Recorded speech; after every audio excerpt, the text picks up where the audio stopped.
Hi అండి, అందరికీ నమస్కారం.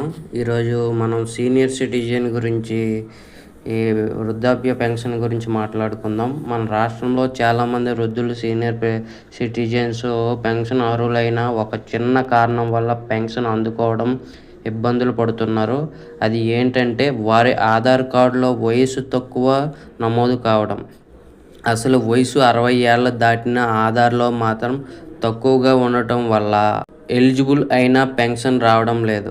ఇంకా చాలామందికి జనన సర్టిఫికేట్ లేదా సరైన వయసు ప్రూఫ్ లేకపోవడం వల్ల వారు తమ నిజమైన వయస్సును నిరూపించలేకపోతున్నారు.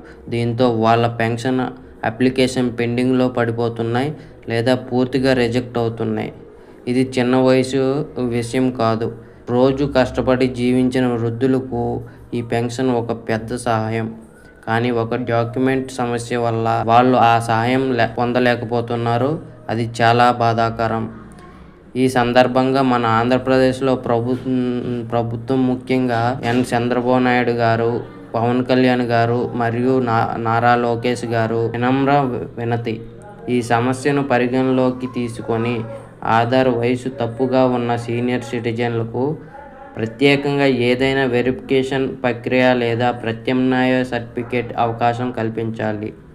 గ్రామ సచివాలయం ద్వారా వయసు ధృవీకరణ చేసి వాళ్లకు పెన్షన్ మంజూరు చేసేలా ఒక స్పెషల్ డ్రైవ్ నిర్వహిస్తే చాలామంది వృద్ధులకు ఉపయోగపడుతుంది. ఈ వీడియోని ఎక్కువ మందికి షేర్ చేయండి. మన వృద్ధులకు న్యాయం జరిగేలా మనమందరం కలిసి ముందుకు రావాలి. ధన్యవాదాలు. Thank you all.